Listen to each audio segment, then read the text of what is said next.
through Acts chapter 20, verse 7 says this. Did the early church meet on Sunday? Did they really meet on Sunday? Now, on the first day of the week, which in Greek it's Sabbaton, when the disciples came together to break bread, Paul, ready to depart the next day, spoke to them and continued his message until midnight.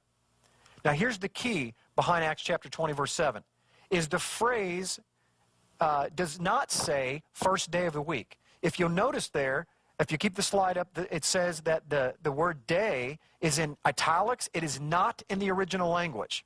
It actually says first of the Sabbaton, or literal rendering, first of the Sabbaths. Now, that's a far difference between the first day of the week and the first of the Sabbaths. And what we find out is in the context of the verse right before that, is it says, after the days of unleavened bread.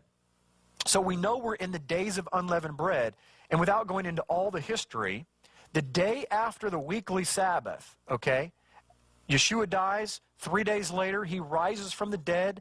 That day is first fruits, the day after Saturday, which is the first day of the week, or what we call today on the Roman calendar, Sunday. That was what the scriptures call the first of the Shavuots, the first of the weeks. They had to count 7 Shavuots, or 7 Sabbaths, and then they would come to the Feast of Pentecost, or in Hebrew it's called the Feast of Shavuot.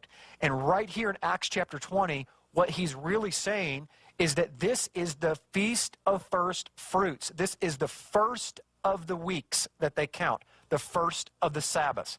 Now, the Greek translators clearly did not understand the feast days, or they would have instantly picked up on this, that it says right in the context, this is during the Feast of Unleavened Bread, and the first of the Sabbaths is that day. It is the day after the Sabbath, or the first day of the week, and that's exactly what the context is saying.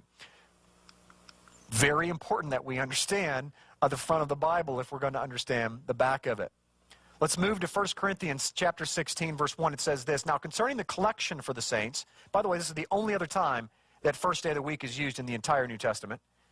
As I have given order to the churches of Galatia, even so do you. Upon the first day of the week, let every one of you lay by him in store as God has prospered him, that there be no gatherings when I come. Now, what's most often assumed is that Paul is saying he's instituting and proving that the first century church met on the first day of the week. They met on Sunday only. Well, that's not the case. Matter of fact, it's not even implying that, because the Greek here is exactly as Acts chapter 20, verse 7, where it says the first of the Sabbaths. And so you can take that one of two ways. Either this is, again, the Feast of First Fruits, which there is a Torah commandment that all the people are to take an offering and they are to bring it to Jerusalem for the Levites as an offering before Yahweh. It could absolutely be that, because that's what the Torah says, and you're supposed to do that in First Fruits, and that's exactly what's happening. Here, it could be what's happening. Or number two, the other way that you can render this is literally, the way we would say it in English, is one of the Sabbaths. Okay, it can mean that. First does not have to mean, in the Greek mindset, the one before two. It can mean one of. Matter of fact, the literal version of this, the LITV version, says this, which is a much better rendering. On one of the Sabbaths, let each of you put by himself, storing up whatever he prospered, that there not be collections when I come.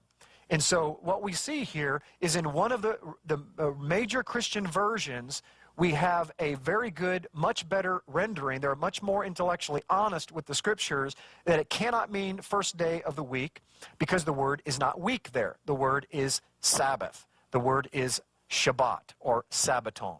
Okay?